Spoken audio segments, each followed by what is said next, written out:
네, 안녕하세요. 오늘은 저희가 영화 이벤트 준비했는데, 소울이라는 영화를 가지고 함께 죽음, 그리고 죽음 뒤의 삶, 사후 세계에 대한 주제를 가지고 한번 이야기 나눠보는 시간을 가지려고 합니다. 그리고, 우리 성경에서는 어떻게 사후 세계에 대해서 이야기를 하는지도 한번 같이 살펴보는 시간을 가져보겠습니다. 그러면 시작하기 전에 기도로 먼저 시작하도록 하겠습니다. 하나님 아버지, 오늘 우리가 알지 못하는 이 미지의 세계, 사후 세계에 대해서 이야기를 나누고 또 주님의 말씀을 함께 살펴보려고 합니다. 주님, 저희들이 지금은 알지 못하고 어둠 속에 가려진 이것을 주님의 빛으로 밝혀주셔서 우리가 보게 하시고 또 깨달을 수 있는 시간이 될 수 있도록 함께하여 주시옵소서. 주님 또한 이 시간 함께하는 모든 이들에게 주님의 평강과 은혜가 함께 하기를 기도합니다. 예수님의 이름으로 기도드렸습니다. 아멘. 네, 그래서 그 영화 소울은 이제 저희 최근에 또 같이 봤잖아요. 그래서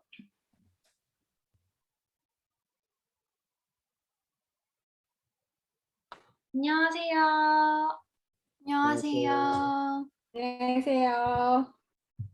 오늘은 저희 이렇게 네 사람이서 그래요? 진행이 될 것 같습니다. 그래요? 예. 네, 반갑습니다. 네, 반갑습니다. 영화는 혹시 보셨나요? 아니요, 모르는 영화예요. 네. 그러시구나. 그러면 짧게라도 좀 영화가 어떤 느낌인지 알 수 있게 그 네. 예고편 한번 네. 보고 시작해 보도록 할게요. 네.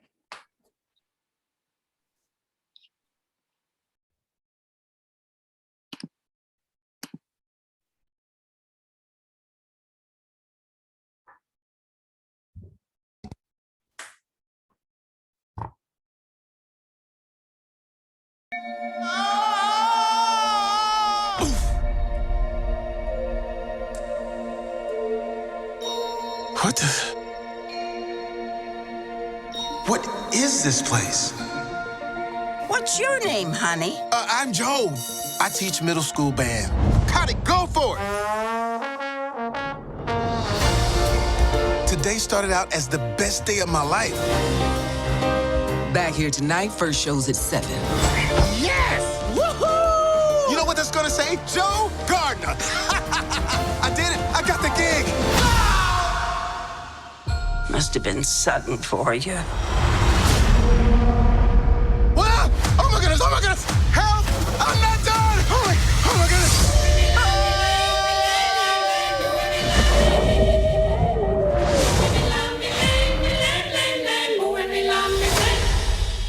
Huh? Is this heaven? No, it's the great before. This is where new souls get their personalities, quirks, and interests before they go to Earth. Meet 22. I don't want to go to Earth. Stop fighting this. I don't want to. Hey, look, I already know everything about Earth, and I don't want anything to do with it. You're missing out on the joys of life, like pizza. I can't smell. We can't taste either? All that stuff is in your body. No smell, no taste. Or touch. See? Okay, I get it. Wow, it's my life. Is all this living really worth dying for? You're still alive? Can you help me get back? No way! There I am. What are we waiting for? Wait, not me!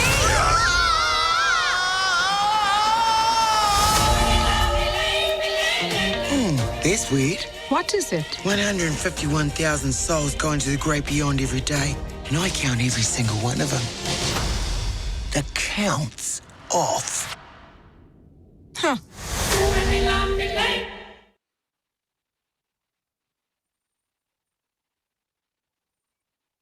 네, 그래서 이런 영화였는데요. 안 보셨다고 하니까 그냥 그래도 짧게나마 줄거리를 조금 설명을 해줘야지 이야기를 나눌 수 있을 것 같은데 아까 그 주인공이 사실 뮤지션이에요. 그래서 밴드에서 이제 합류해서 뭔가 공연을 하는 그런 삶을 꿈꾸고 있지만 사실상 그런 경제적인 부분 때문에 이제 학교에서 아이들의 음악 그 교실을 가르치는 선생님으로 활동하고 있어요. 그러다가 이제 어느 친구에게 연락을 받아서 공연할 수 있는 자리가 있다. 그래서 한번 해봐라 해서 했는데 이제 그 기회를 얻을 수 있게 된 거죠. 자기 꿈을 이룰 수 있게 됐는데 그게 너무 기쁜 나머지 이제 그 맨홀에 빠지는 장면이 있었죠. 그래서 맨홀에 빠져서 이제 사고를 당해서 이제 좀 죽게 되는 그런 이제 그렇게 시작을 합니다.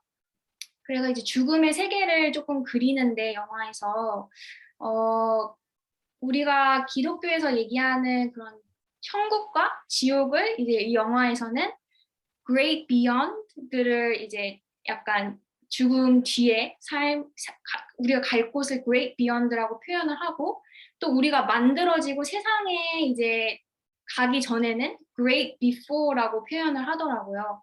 그래서 뭐 성격이 만들어지고 성품이 만들어지고 하는 그런 것을 이제 U Seminar이라는 곳이라고 또 표현을 하는데 또 그런 것들이 재미있게 좀 애니메이션에서 표현을 하지 않았나 싶습니다.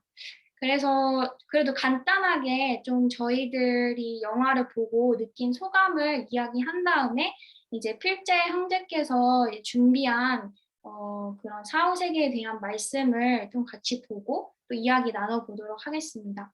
저는 이 영화를 보고 나서 뭔가 그 You Seminar, 그러니까 Great Before에서 그 아기들의 영혼이 만들어질 때 뭔가 스파크를 느껴야 돼요. 걔네들이 스파크를 느껴야지만 그 지구로 갈 수가 있어요. 그 지구 패스가 생기는 거죠.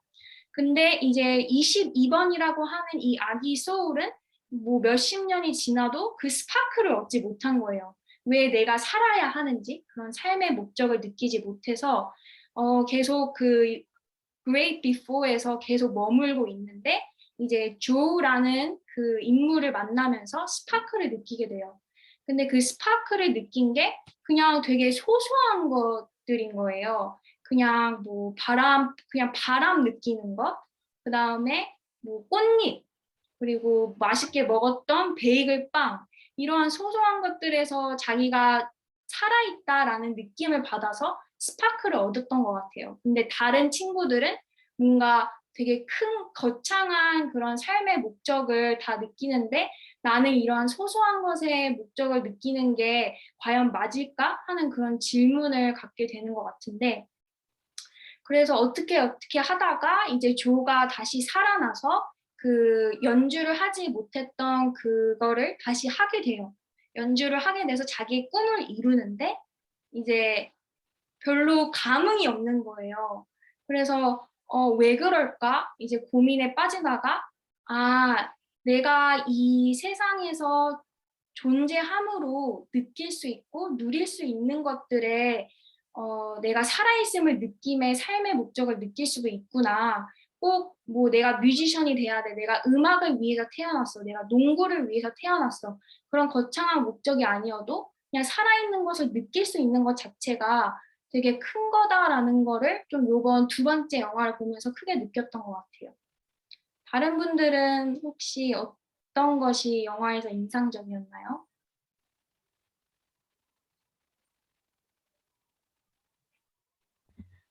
저 같은 경우에도 이제 처음에 봤을 때랑 되게 비슷하게 느꼈던 것 같은데, 아무래도 애니메이션이라고 하면은 되게 가볍게 볼 법한데, 뭔가 이 내용이라는 게 아이들한테는 상당히 좀 깊은 주제잖아요. 근데 좀 그래도 좀 어느 정도 가볍게 이렇게 풀어서 좀 죽음이란 것, 또 살아간다는 것은 얼마나 소중한 건지, 또 감사한 건지를 좀 좋은 교훈적인 메시지도 함께 전달해 준 것 같아서 되게 그 깊이가 되게 좋았고, 저도 어렸을 때 항상 이렇게 어둠 속에 있다 보면은 이제 잠자기 전에 항상 그런 상상을 했던 것 같아요. 내가 만약에 이 몸이 죽으면은 내가 지금 생각하고 있는 이 내 안에 있는 것들도 같이 죽는 걸까? 그때는 영혼이라는 개념을 잘 몰랐던 것 같은데,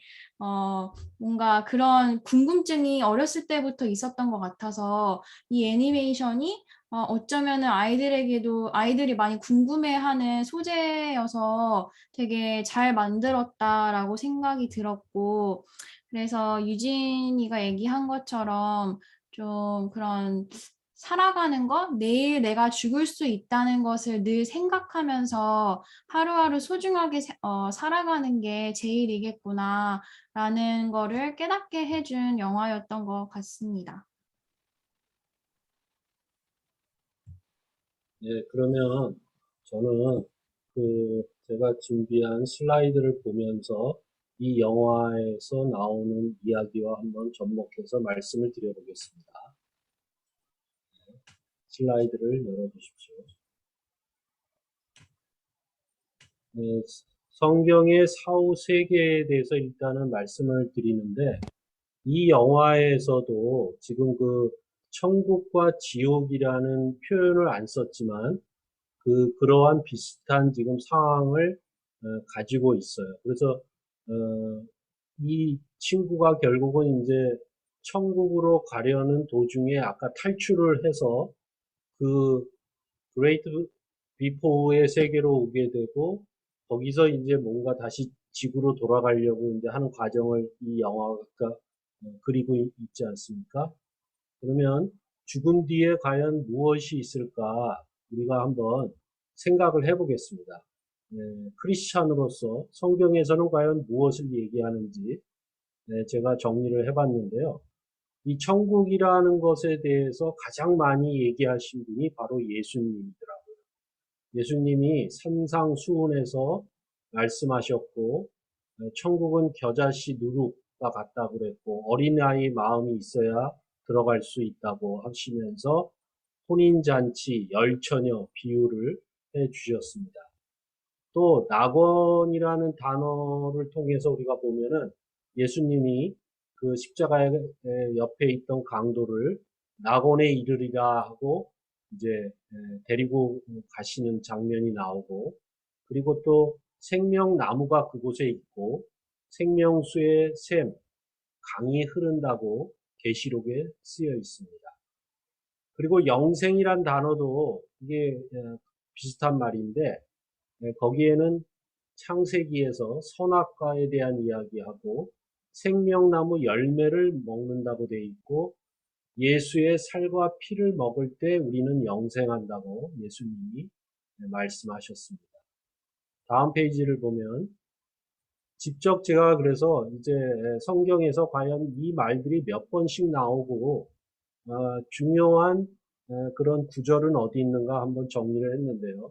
천국은 37번이 나옵니다. 이거는 개역 개정 사판을 토대로 해서 조사한 것입니다. 그래서 우리가 가장 잘 아는 그 산상수훈에서 심령이 가난한 자와 의를 위하여 박해를 받는 자는 천국이 그들의 것이다. 이렇게까지 확실하게 이야기하고 계시죠. 그리고 서기관과 바리새인보다 낫지 못하면 결코 천국에 들어가지 못한다고, 천국에 들어가는 그 자격 조건을 이야기하고 계십니다. 다음 페이지에 보시면 또 아까 얘기한 것처럼 작은 겨자씨 또는 누룩처럼 아주 보잘것없는 것이 굉장히 큰 결과를 맺고 열매를 맺는 것이 바로 천국이다 하고 비유하셨고, 어린이 이야기도 하셨습니다. 다음 페이지에 보면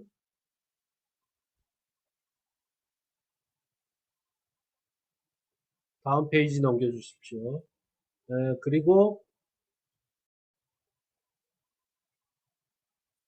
이제 낙원에 대해서는 3번밖에 나오지 않습니다.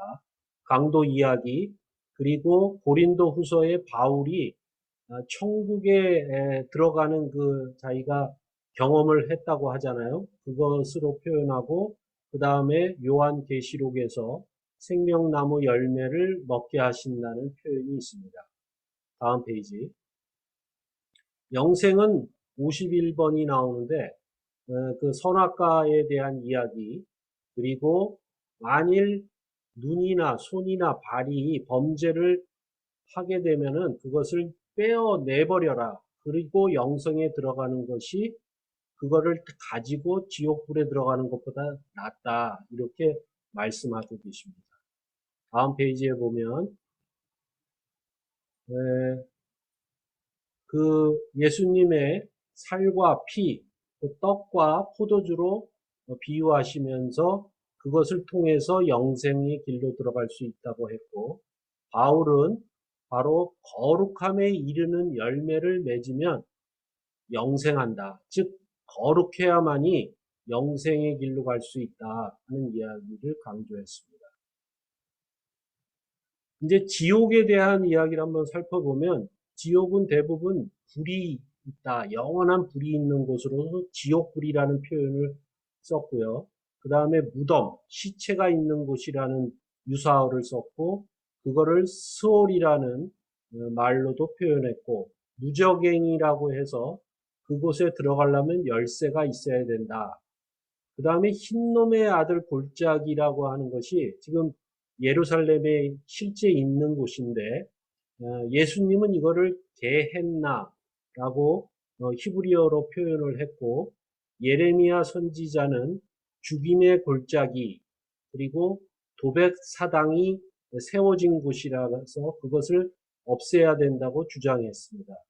이 도백 사당은 그 몰렉신,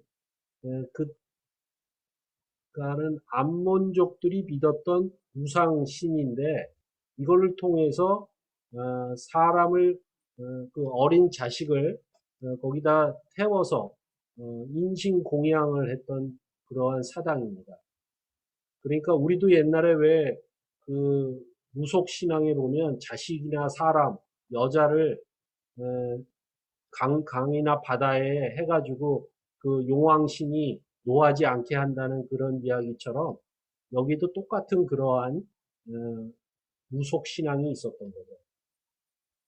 그럼 다음 페이지를 보시면은 지옥은 13번 나오는데, 아까 이야기한 것처럼 잘못된 것을 가지고 지옥불에 떨어져서는 안 된다고 이제 예수님이 계속 강조하시고, 거기 이제 세 번째에 보면은 서기관들과 바리새인들, 너희가 이렇게 지옥 자식을 만든다 하는 표현을 계속하고 계셨습니다.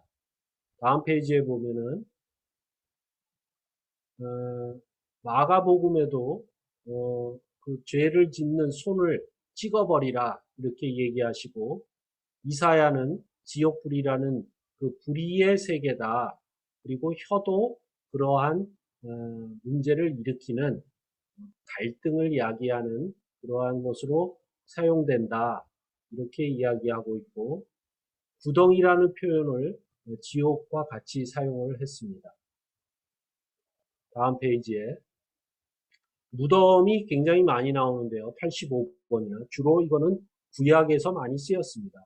그러니까 실제적으로 우리가 죽은 그런 곳이 무덤이고, 그 무덤을 지옥으로 비유해서 쓰는 것은 신약 성서에 주로 사용되는데, 이사야나 에스겔 선지자들, 뒤에 다음 페이지에 보시면은 그 사무엘, 욥기, 이거는 이제 스올에 대한 이야기죠. 스올에 대한 이야기를 이렇게 사용을 했습니다. 다음 페이지 보실까요? 네, 그 다음 페이지. 무정행이라는 말도 지옥과 유사한 말입니다. 9번이 나왔는데 요한 계시록에 주로 나오는데, 여기에는 열쇠가 필요하다, 그런 이야기가 나오고요. 그 다음에 무적행의 사자가 살고 있는데, 그러니까 쉽게 얘기해서 사탄이죠. 그 사탄의 히브리어가 아바돈이고, 헬라어, 그리스어로는 아볼루온이라 했다 하는 이야기가 나옵니다. 그리고 요한계시록에 이제 더 자세한 이야기는 나중에 참조하시고요. 이제 흰놈의 아들 골짜기. 제가 이제 그 예루살렘에 갔을 때 이곳을 이제 직접 봤는데 예루살렘의 성전에서 한 2km 정도밖에 떨어지지 않은 굉장히 짧은 거리인데 성전이 있고 그다음에 이곳은 쓰레기장 같은 곳이었습니다. 그래서 많은 사람들이 여기서 죽었습니다. 그러니까 성스러운 곳과 악한 곳이 공존해 있었다는 것이죠. 그러니까 우리의 세상이 성과 악이 지금 공존해 있듯이 예루살렘에도 이렇게 죽임의 골짜기가 있었다. 그래서 예레미야는 이것을 없애야 된다고 이제 얘기하는 것이죠. 다음 페이지에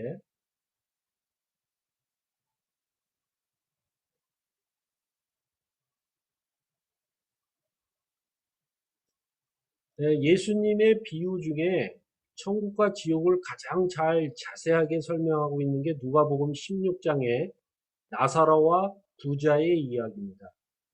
나사로는 예수님이 왜 살린 그 부활한 그 형제의 이름과 같지만 여기서는 이제 다른 사람입니다. 그래서 이제 거지로 나오고 피부병이 심하게 걸린 사람인데 이 사람이 이제 그 부자의 집에서 그 대문에서 그 떨어진 음식을 먹는 그런 장면이 나옵니다. 그러니까 이 나사로는 가난했고 겸손하고 절제하는 생활을 했다고 보여집니다. 그래서 죽어서 이제 아브라함과 함께 천국에 있는 것이고 이 부자는 호화스럽게 살았지만 결국 음부, 지옥불이 있는 곳에 이제 떨어진 거죠. 그래서 부자가 나사로를 보면서 나사로를 통해서 물 한 모금만 달라 이렇게 요청을 하니까 아브라함이 천국과 지옥 사이에 구렁텅이가 있어서 거기에는 아무도 서로 통과를 못한다. 그래서 가져다 줄 수 없다. 이렇게 얘기하니까 이 부자가 그러면은 아버지 집의 형제들에게 이 지옥을 얘기해서 그 사람들이 여기 오지 못하게 해달라고 부탁을 합니다. 그러니까 아브라함이 모세와 같은 선지자를 통해서 깨달게 될 것이니 네가 상관할 바가 아니다. 이렇게 얘기를 하죠. 그러면서 이 부자가 죽은 사람 중에 다시 지구로 돌아가서 살아나는 사람한테 부탁하면 안 됩니까? 하는 말을 하는데 아브라함이 그것도 안 된다고 이야기합니다. 그래서 여기서 사망 후의 소생의 가능성에 대한 이야기를 부자가 하고 있는데 아브라함은 그것에 대해서 얘기를 안 하는 것이죠. 아까 그 영화에서 그 많은 사람들이 태어나기 전에 이제 그곳에 있다가 자기가 어떠한 정체성을 찾으면 이제 지구로 이제 태어나는 과정이 나오잖아요. 그것이 이러한 이야기들과 함께 이렇게 비춰진 것이 좀 그런 생각이 들었습니다. 다음 페이지에 보시면 이제 천국과 지옥에 대한 것을 성경은 어떻게 이야기하고 있냐면 요한계시록 21장에 여기도 자세하게 설명을 해놨어요. 천국은 보석, 수정, 정금, 맑은 유리로 지어진 성과 같고 거기에는 12문이 있는데 12지파를 의미하고 진주로 장식이 되어 있습니다. 12,000 스타디온이라고 하는 것은 그 단위가 1스타디온이 한 180m니까 이게 엄청난 크기거든요. 그러니까 지금 미국 땅의 한 2분의 1이 되는 정육각형 모양의 성역을 형성하고 있고 144규빗은 1규빗이 45cm이기 때문에 한 1270평 정도의 성전이 있다는 거예요. 그래서 하나님과 예수님이 그곳에 임재해 계시다 하는 것을 자세하게 성경에서 이야기하고 있습니다. 그리고 밤이 없는 곳이라고 말하고 있습니다. 그래서 다음 페이지 한번 보시면 그거를 사진으로 표현하면 이런 모양이 됩니다. 그리고 이제 무지개가 그곳에는 항상 떠 있다고 요한계시록에 나와 있습니다. 다시 전 페이지로 돌아오시면 지옥의 모습은 구더기와 지렁이가 난무하고 불과 유황, 연기가 자욱하다고 합니다. 그게 마가복음에 쓰여 있고 그 다음에 이사야 선지자도 그렇게 지렁이가 너를 덮었도다 할 정도로 엄청난 구더기들이 살고 있다는 것이죠. 그거를 다음 페이지에 보시면 사진으로 볼 수 있는데 이런 모양이 됩니다. 그래서 천국이나 지옥을 다녀왔다고 그 임사 체험을 한 사람들의 말을 들어보면 굉장히 공통된 말을 들을 수가 있는데 저 그림들과 유사하다고 합니다. 마지막으로 이 천국과 지옥에 대해서 가장 많은 책을 썼고 가장 많이 경험했다고 한 사람이 누구냐? 바로 스베덴 볼이라는 사람입니다. 이 사람이 17세기, 18세기에 살았던 사람인데 스웨덴의 과학자며 신학자며 철학자며 야금술자, 그래서 거의 그 당시에 천재와 같은 사람이었다고 그래요. 근데 이 사람이 84세까지 살았는데 바로 57세에 부활절에 갔다가 돌아와서 집에서 꿈과 환영을 통해서 입신해서 천국과 지옥을 27년 동안 죽을 때까지 수시로 드나들었다고 이제 얘기를 하는 것입니다. 그래서 이 사람은 천국, 그 다음에 중간 영역, 지옥 이렇게 4, 5세계를 구분했고 천국과 지옥은 3단계로 나눠져서 총 7단계의 모습이 되는데 사람이 죽으면 아주 선한 일을 한 사람은 바로 천국에 가지만 그렇지 않은 사람은 중간 영역에서 천국으로 갈지 지옥으로 갈지 심판을 받는다고 합니다. 그리고 아예 악한 일을 한 사람은 지옥으로 바로 가는데 거기에도 그 죄에 따라서 1, 2, 3단계가 있다는 것이죠. 그래서 이 사람의 그 책을 제가 읽어봤는데 그 천국에도 같은 3단계에도 그 제일 높은 데 있는 사람은 거의 순교자들 중심으로 되어 있다는 것이고 그 다음에 그 사람들은 낮은 단계로 갈 수가 있어요. 근데 낮은 곳에 있는 사람은 절대 그 위로 갈 수가 없다는 것이죠. 그리고 그곳에는 어떤 주파수가 맞는 사람들만이 같이 살 수가 있답니다. 그래서 부부라고 그래서 천국에서 만날 수 있는 것이 아니라는 거죠. 그 사람의 어떤 신앙이나 생활 태도라든지 또 살아온 인생에 따라서 그 영역이 달라진다는 것이죠. 그 다음에 이 사람은 이제 스톡홀름의 대화재가 난 것을 예언했고 자신의 사망 날짜까지도 정확히 맞췄다고 합니다. 그 전에 자기가 천국에 가서 자기가 죽는 날짜를 천사로부터 들었다는 거예요. 그 다음에 스웨덴 여왕이 자기의 죽은 오빠를 만나게 해달라고 해서 이 사람이 만나고 와서 그 이야기를 전했다는 그러니까 영매 역할을 한 거죠. 영매라는 거는 이제 외국에서는 굉장히 이게 아주 좋은 의미로 사용하더라고요. 우리나라에서는 무당이라고 해서 별로 이렇게 좋아하지 않잖아요. 근데 영매라는 것을 외국에서는 이렇게 아주 독특한 달란트를 가진 사람으로 보는데 이 사람이 그런 역할을 했다는 거죠. 그래서 이 사람이 그 후에 칸트라든지 헬렌 켈러 등 우리가 아는 수많은 사람들한테 영향력을 주었고 이 사람의 그 35권에 있는 책들이 이게 영화화되고 소설화된다고 합니다. 그래서 이 소울도 약간 그러한 비슷한 내용들이 있는 것으로 제가 판단을 되고요. 그 다음에 현재 유럽에서는 새 예루살렘 교회, 새 그리스도 교회라는 종파가 생겼고 한국에도 한국 새 교회가 이 스베덴 보리를 추종하는 그런 교회 집단이라고 알려져 있습니다. 저는 이 스베덴 보리라는 사람을 뭐 이렇게 믿는 건 아니고요.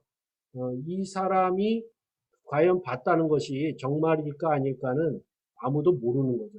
칸트는 이 사람에 대해서 처음에는 굉장히 신봉을 하다가 이 사람에 대한 연구를 다 하고 나서는 이 사람은 환상을 보았을 뿐이다. 이렇게 평가를 내렸다고 그래요.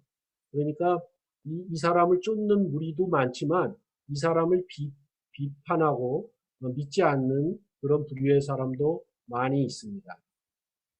어쨌든 저는 그 영화를 보고 또 이러한 것들을 쭉 정리하면서 우리가 그냥 막연히 그 어떤 성도로서 천국과 지옥이 있고 우리가 지옥을 가지 않기 위해서 천국 가는 그러한 삶을 살아야겠다고 막연히 생각하는 것보다는 그곳에도 어쩌면 단계별로 그게 있고 그 수많은 방이 있다고 예수님이 얘기하셨잖아요.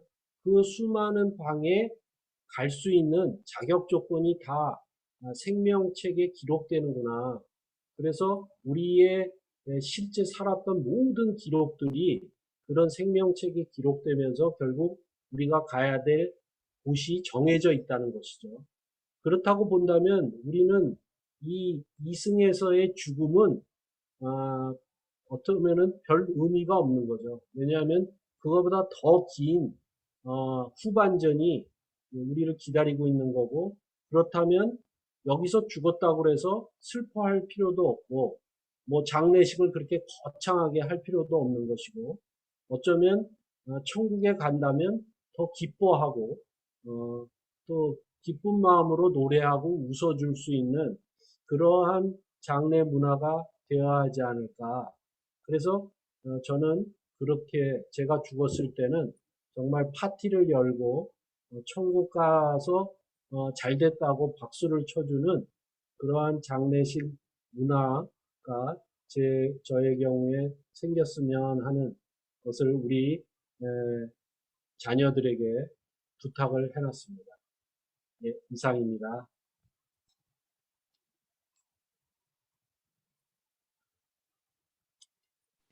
우리 김병영 자매 지금까지 뭐 이렇게 쭉 얘기를 했는데 어떻게 들으셨나요?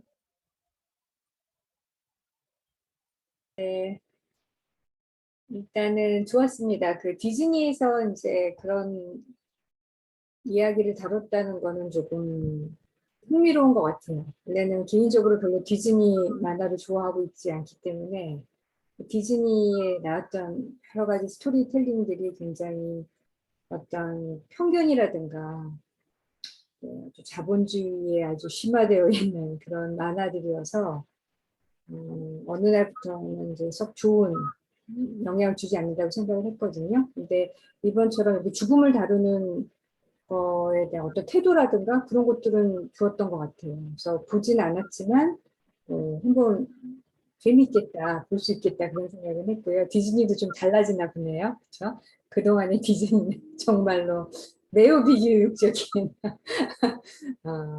근데 그런 면에서 좀 저기 신선해서 한번 재밌겠다, 한번 보고 싶다. 왜냐면 이렇게 죽음을 다루는 왜 그때 스페인 영화에서도 스페인 소재로 해가지고서는 또 그런 만화도 있고 해서 그때 한번 보기도 했거든요. 그런데 그런 걸 소재로 담았다는 거는 좀 좋은 것 같아요. 마치 삶과 죽음이 너무나 멀리 있다고 생각하는 거는 대단한 착각이잖아요. 사실 인간이 하고 있는 착각, 피하고 싶은 착각. 사실은 아주 가까이 있는 거라고 저는 생각하거든요. 그거를 얼마든지 또 넘나들 수도 있는 것이고, 그런 면에서 디즈니 소재가 그런 것까지 이렇게 터치했다는 거는 좀 신선했던 것 같고요. 그다음에 우리 필재 형제님의 그 슬라이드 보면서 세상 성경에서도 이런 빈도를 가지고 소개를 했구나. 그리고 필재님의 그 장례식은 축제처럼 하면 좋겠다라는 말씀은 너무 좋은 것 같아요. 저도 그거는 너무너무 그거는 좋은 생각이라고 생각을 해요. 왜 그 분명히 같이 어떻게 생각하면 공존할 수도 있는 건데 그걸 마치 내게는 전혀 일어나지 않을 것 같이 생각하는 교만한 사람들이 너무 많이 있기 때문에 그거를 좀 바꾸는 것도 굉장히 중요한 것 같아요. 그런 생각하시는 것도 저는 굉장히 좋다고 생각하고요. 근데 아까 그 왜 그림자를 이렇게 보여주셨잖아요. 그 천국의 그림과 지옥의 그림. 그거는 저는 조금 다른 생각을 가지고 있어요. 그러니까 대부분의 그 말씀이라든가 그런 거는 저도 상당히 동의하는데 그 그림 자료에서 나오는 그 두 형상이 정말 그 천국과 지옥의 형상일까? 그거는 저는 조금 뭐더 다양할 것 같기도 하고 물론 이제 그 나와 있는 텍스트대로 그대로 묘사하면은 이제 그런 장면이겠지만 하나님이 말씀하시는 그 두 세계가 단순하게 그림 몇 장으로 나눠질 수 있을까? 그거에 대해서는 저는 좀 더 많은 생각을 하게 해요. 네. 네, 그 그림은 이제 성경에 나와 있는 걸 이제 그거를 제가 이제 네. 선택한 거고, 네. 그 스베덴 볼이라는 사람은 그 지옥이라는 것이 우리의 그 세계하고 거의 유사하다고 얘기를 해요. 그래서 우리가 죽었는데도 그냥 똑같이 생활을 한답니다. 근데 그 생활하는 게 더 막 그 자기의 욕심과 성공을 위해서 살아가게 되는데 그 사람들의 얘는 기쁨이 없다는 거죠. 그리고 서로 이렇게 뭐 주고받는 그런 나눔도 없고 지옥의 생활이. 그래서 자기가 볼 때 그쪽의 생활들을 하는 사람들은 처음에는 자기가 죽었다는 걸 모른대요. 그래서 왜냐하면 이제 비슷한 사람들이 다 살고 환경도 뭐 다 지구하고 비슷하고 그래서 근데 이제 자기가 먹고 마시고 뭐 이런 움직이고 하는 것을 이제 느끼다 보면 이게 이제 내가 안다는 거를 이제 나중에 알게 된다고 하는데 그러니까 그 사람에 의하면 천국과 지옥이라는 것이 그렇게 막 저런 그림처럼 아주 색다르진 않았다. 이제 그 사람은 그렇게 얘기하거든요. 그래서 많은 신학자들이 스베덴 보리의 이야기는 이게 성경하고 배치되는 부분이 많기 때문에 저 사람은 환상을 봤을 뿐이다. 이제 이렇게 얘기들을 한다는 거죠. 좋은 그 부분을 잘 지적해 주셨네요. 저도 그리고 또 아까 그 말씀 하셨잖아요. 왜 부부라 하더라도 우리가 이제 우스갯소리를 우리가 이야기해요. 부부라 하더라도 그 이제 뭐 사는 팔자가 다르다 이렇게 우리가 우스갯소리로 이야기하거든요. 같은 집에 남편과 아내가 살고 아이들이 살지만 결혼을 하였다면 다 다른 인생인 거예요. 결국은 같이 살지만 각자의 인생이 있고 각자 역할이 있고 각자의 삶이 있는 것 같아요. 가족이기 때문에 서로 보듬어주고 사랑해주고 도와주고 그렇지만 하지만 결국 각자 인생의 몫은 각자가 결국은 지향이 나가야 되는 거잖아요. 어쨌든 가족의 형태로 만나서 실컷 재미있게 잘 도와주고 살다가 그 다음에 좋은 곳으로 가면 다 좋겠죠. 근데 좋은 곳으로 아까 우리 필재 형제님이 말하신 것처럼 같은 방에 들어갈지 다른 방에 들어갈지는 아무도 알 수 없는 거잖아요. 그렇죠? 네. 그런 부분도 저는 참 좋은 지적이라고 생각을 해요. 그러니까 네. 거기에도 이제 예수님이 왜 저기 중에 바리새인이 죽으면은 어떻게 됩니까? 그러면서 왜 한 여자하고 5 형제가 뭐 결혼했는데 그럼 누구 부인이 되는 거냐 이런 거 물어볼 때 천국에는 그런 게 없다 이렇게 얘기하잖아요. 그러니까 그 스베덴 보리도 그 얘기를 하는 거예요.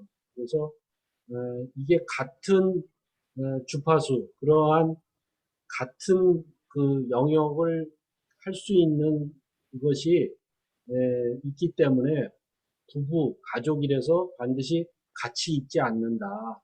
그래서 대부분의 자기가 본 데에는 부부가 많지 않다는 거죠. 부부가 저는 살면서 네. 이게 같아지기보다는 네. 원수가 되니까. 그러니까 예수님이 그랬잖아요. 가족이 원수라. 그렇게 얘기했을 정도니까. 그러니까 가족이 원수인 네. 게 일반적이고. 오늘 주제가 이제 좀 늦게서라도 이렇게 들어왔던 이유가 왜 사람들은 왜 죽음에 대한 이야기하면 되게 기피하고 두려워하고 그런단 말이죠. 근데 저는 그럴 필요가 없다고 생각해요. 사실 문화적으로도 뭐 삶과 죽음에 대한 이야기를 저는 더 적극적이고 더 공개적으로 이야기하는 게 오히려 더 건강한 사회라고 생각하거든요. 그리고 진짜 예전에도 한번 봤더니 실험을 했어요. 영국 유치원에서.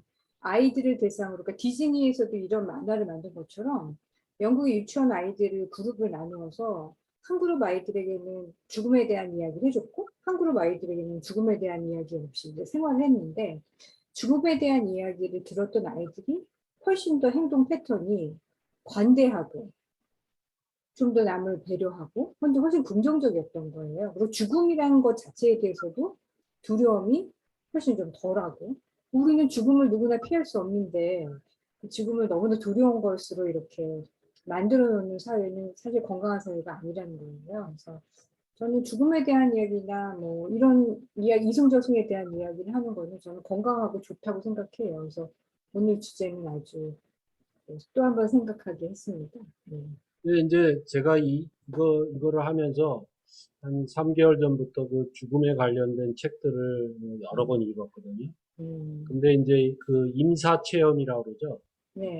죽고 나서 얼마 안 되는 동안에 과연 인간이 어떻게 느끼고 행동하게 되느냐. 그래서 우리가 이제 죽고 나서 한 2시간 동안은 그 혼이 육체를 요 주변에 있기 때문에 이야기하셔도 다 들읍니다. 그러니까 망자를 위해서 얘기하세요 하잖아요. 그게 사실 그렇다고들 다 책에 쓰여 있어요. 근데 이제 그런 경우에 이제 책들을 보면은 대부분 이 의사들이나 호스피스에 근무하시는 분들이 직접 자기가 경험했던 거를 이제 책으로 엮었는데 많은 사람들이 죽기 바로 전에 그 죽은 가족 중에 가장 가까웠던 가족이 나타난답니다. 그래서 그 가족을 본다면 아 이제 내가 죽을 때가 됐구나. 그래서 제가 나를 데리러 왔구나 하는 것을 안다는 거예요. 우리가 보통 이제 그 죽음의 사자가 와서 데려간다고 하죠. 그것처럼 자기 가족 중에 죽었던 사람이 꿈에서 나타나거나 또는 자기가 병들었을 때 그 사람을 만나는 꿈을 꿨다면 대부분 이제 죽음이 가까이 왔다는 그 이야기들을 쭉 정리하거든요. 그리고 이제 또 우리나라에서도 이게 최근에 많은 사람들이 이거에 관련된 책들을 쓰고 있어요. 그래서 외국은 뭐 이 스웨덴 보리로 인해서 굉장히 오래전부터 영향을 받았고 그 루터도 이 스웨덴 보리의 영향을 굉장히 많이 받았대요.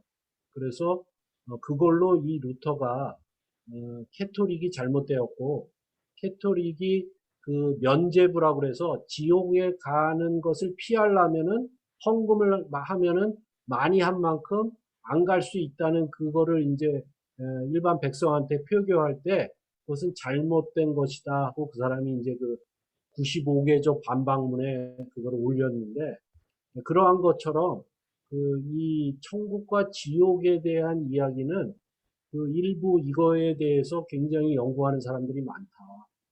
그래서 저도 이런 시간을 갖는 것을 사실은 좀 저희 딸들하고 이야기하면서 좀 망설였던 거는 이걸로 인해서 괜히 뭐 딱딱하고 이상한 얘기 듣는 거 싫어하는 그런 게 있을 것 같다는 생각을 했고 아니나 다를까 이렇게 지금 보냈던 사람들 중에 안 그래요? 들어왔고 네. 그래요? 그러니까 다들 네.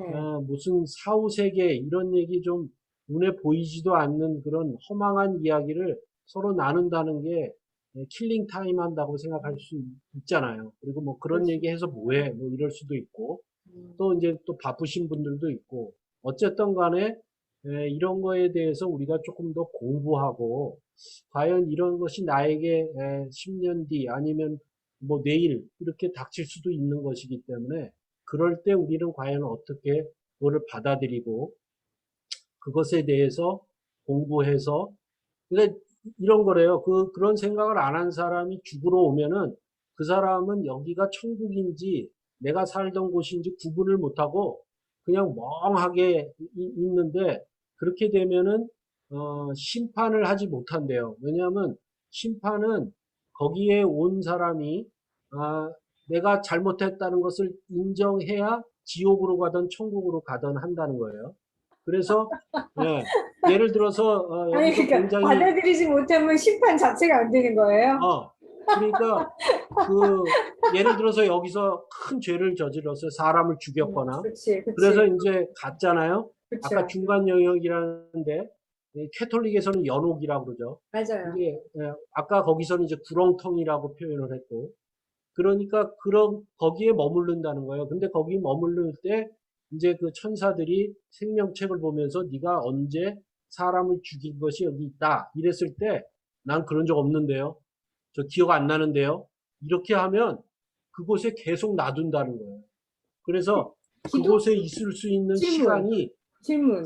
30년까지 있을 수 있대요. 진짜요? 근데 거기 있는 동안에 어, 아무것도 못하면서 있는 그 시간이 어. 아주 너무나 고통스럽다는 거예요. 그래서 대부분 사람은 제가 잘못했습니다. 인정하고 가게 될 수밖에 없다는 얘기를 하는 거예요. 그럼 저는 질문이, 그러면은 그, 캐톨릭에서는 뭐 연옥을 인정하지만, 사실 기독교에서는 인정하지 않거든요. 인정하지 않잖아요. 그 연옥이라는 개념이 너무 많은 논의를 일어나게 하니까요. 그러면 우리 피즈 형제님께서는 그런 책들을 보시면서 그런 가능성에 대해서는 조금 인지를 하시는 거예요. 그럴 수 그러니까 있겠다라는 저는 그 말씀. 아까 나사로와 부자의 이야기처럼 그 얘기를 했잖아요. 지금 나사로가 있는 곳과 이 부자가 있는 곳에서 서로 쳐다보면서 지금 얘기하는 거예요. 근데 물 좀 달라고 그러니까 여기 구렁텅이가 있어서 내가 가져다 줄 수가 없다. 이렇게 얘기하는 것을 봤을 때는 그 중간 영역이라는 게 있긴 있는 것 같아요. 그래서 그 중간 영역을 스베덴보리는 천국과 지옥이라고 하지 않고 진짜 심판받는 과정이라고 표현을 한 거고 캐톨릭에서는 이 연옥이라는 것은 지옥에 가기 전에 있는 그런 아주 사막과 같은 곳으로 규정을 했기 때문에 어쩌면 연옥이 지옥과도 같은 거죠. 그래서 단테의 신곡을 보면은 거기에 연옥편, 천국편, 지옥편이 나오거든요.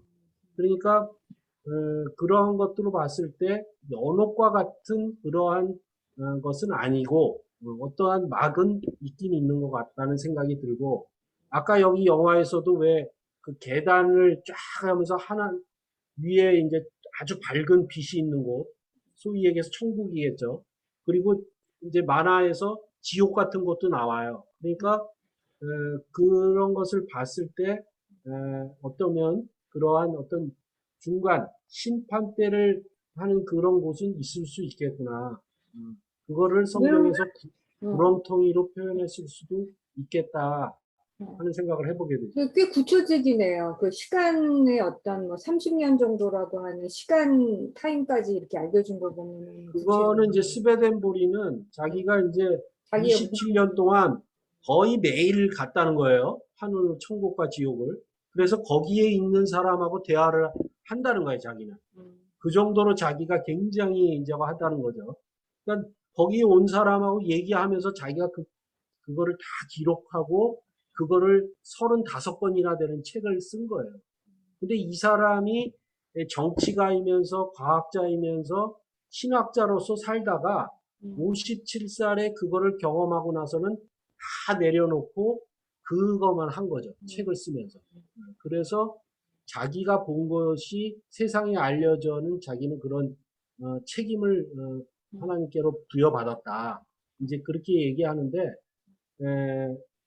어떤 부분을 읽다 보면은 좀 너무 말이 안 되는 좀 말을 막 지어낸 것 같은 그런 느낌도 받아요. 이 사람 책을 읽다 보면. 그러니까 근데 뭐 제가 가보질 않았으니 알 수가 없잖아요. 그래서 이제 저번에는 책을 읽으면서 그렇게 기도한 적도 있어요. 저한테도 좀 보여주시면 안 될까요? 저도 한번 데려가 주시면 안 될까요?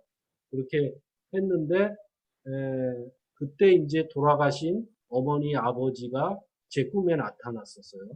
그래서 어떤 행동을 하시는데 아 이게 그런 눈인가? 저에게 그런 걸 생각나게 한 적이 있고 그래서 이제 가끔 꿈에 이상하게 아주 선명한 꿈을 꾸는 적이 있어요. 이게 보통 꿈은 이제 아침에 일어나서 무슨 꿈 꿨더라 생각해도 네. 생각이 안 나는데 네. 어떤 꿈은 진짜 계속 생각이 나는 경우죠. 그런 경우는 이제 그 해당되는 사람한테도 제가 알립니다. 알려서 이게 무슨 건지는 모르겠지만 이런 꿈을 꿨으니 한번 기도해 보세요. 이제 이렇게 하죠.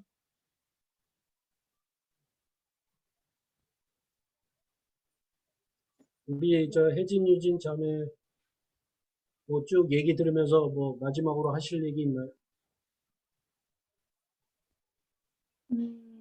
사실 죽음이라는 게 너무 먼 훗날의 이야기처럼 느껴져서 막 내가 몸이 아프지 않고 또 이렇게 그냥 삶에 좀 바쁘게 지내다 보면 그 세계까지 생각할 겨를이 없는 것 같아요. 그 마음도 없고.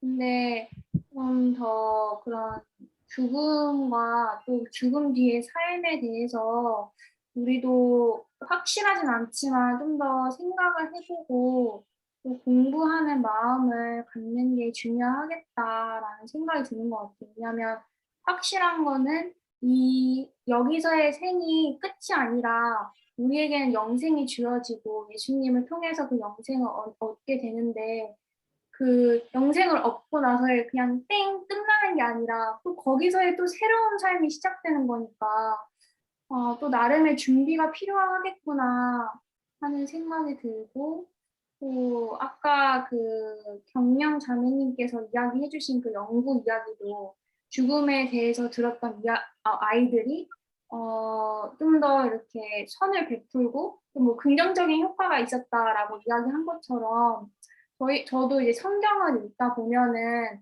그런 보상 심리에 대해서 많이 나오는 것 같아요. 그런 지금의 어려움이 결국엔 나중에는 다 하나님께서 갚아주신다. 그런 것처럼 우리도 여기서의 삶에 뭔가 소망을 잃어버리는 순간들이 있는데, 근데 거기서 끝이 아니라, 이 모든 것을 다 살펴보시고 계시는 하나님을 바라보면서 또 나에게 보상을 주시고 또 나에게 위로를 주실 하나님을 바라보면서 소망을 품고 살아가게 해주지 않는가라는 생각을 또 다시 한번 해보게 됩니다.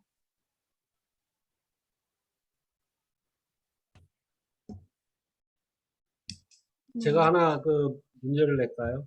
그 천국에서 이제 천국에 가든 지옥에 가든 이제 사후세계에 가면 그 사람의 모습이 몇 살 때의 모습으로 살아갈 거라고 생각해요. 그때 얘기해줬는데 대답해 보세요. 그냥 제일 그 전성기? 그러니까 천국에 가는 사람은 그 사람이 가장 전성기였을 때의 모습, 그러니까 주로 청년에서 장년, 그때의 모습으로 살게 되고요. 지옥에 가는 사람은 그 가장 그 죽을 때의 그 얼굴인데 그 얼굴을 자기는 그 얼굴이라고 보는데 남이 그 사람을 볼 때는 완전히 그 진짜 해골바가지 이렇게 나오는 영화에 나오는 것처럼 귀신처럼 보인다는 거예요. 그래서 지옥에서는 정말 그 자기의 얼굴이 정말 사탄의 얼굴처럼 서로 그거를 바라보는 거죠. 그렇게 스웨덴 보리뿐만 아니라 다른 그런 경험을 했던 그런 사람들의 책에 이게 좀 공통적으로 나오는 이야기. 그리고 아까 영화에서도 무슨 그 지옥이 나온다고 하는데 영화에서는 지옥 나오지 않아요. 아니, 그러니까 그 지옥이 바로 그 외에 컴컴한 그 곳에서 그 맞아. 자기의 그 정체성 없이 내가 어떤 걸 못 느끼고 그냥 막 숨어서 일하고 그런 장면이 있잖아요. 그곳이 일종의 지옥 같은 그런 것을 우울한 세계. 얘기한다고 보는 우울한 거죠. 세계를 네, 표현했던. 우울한 세계 속에서 사는 사람들, 음. 그런 사람들을 지옥이라고 이 사람이 표현한 거 아닌가 저는 생각한다. 그리고 또 영화에서 재밌게 표현했던 게 그 세상에서는 그러니까 지구에서 살아있는 사람들이 그 영혼이 왔다 갔다 하는 거. 그러니까 그 세계와 여기 지구에서의 세계에서 영혼이 왔다 갔다 하지만 이 지구에 있을 때 살아 있는데도 그 영혼이 이렇게 왔다 갔다 이렇게 표현하는 게 좀 흥미로웠던 것 같아요. 그래서 예를 들면 막 완전 일만 하는 사람이 진짜 아무 생각 없이 기계처럼 막 일하고 있다가 그 막 미지의 세계에서 떠돌고 있는 그 영혼을 찾아가지고 정신을 차리게 해서 다시 그 세상으로 보내게 하는 그걸 했을 때 다시 정신을 차리게끔 표현을 했잖아요.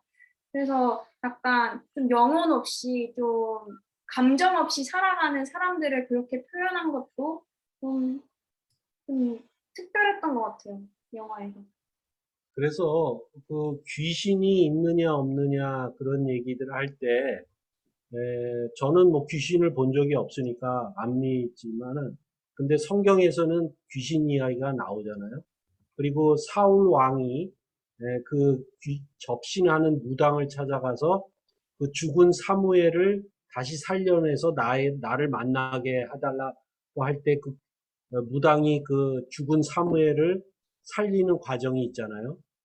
그런 것을 통해서 이 죽은 사람이 다시 이렇게 사람의 몸속에 나타난다거나 이렇게 환생한다는 것이 있을 수 있다는 거죠. 성경에도 분명히 있으니까.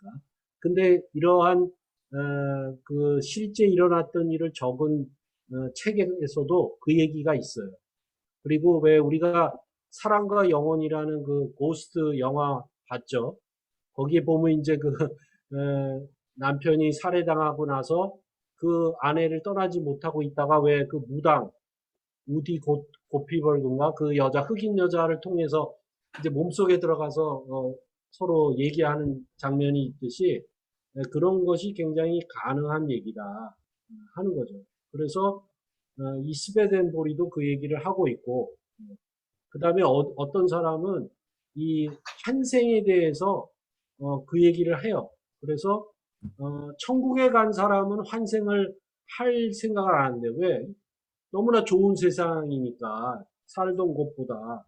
근데 지옥에 갔거나 이제 그 중간 영역에 있는 사람들은 이제 그거를 소망하면 그 차례가 되거나 그런 자격이 합당해서 맞으면 그게 보내진다고도 얘기하는 그런 사람들이 있어요.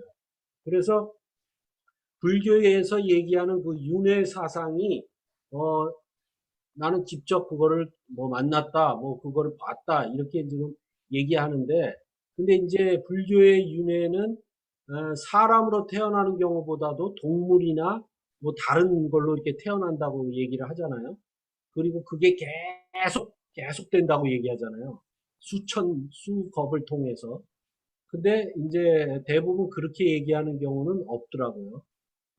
한두 번의 기회는 더 주어진다 하는 정도고.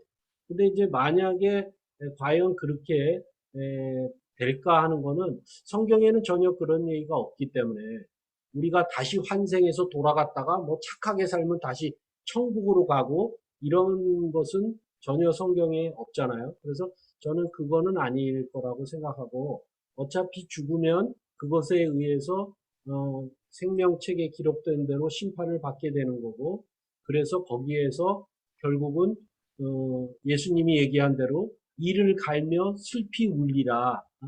끝까지 그렇게 된다고 얘기하신 것을 우리는 믿을 수밖에 없지 않나 하는 생각이 듭니다.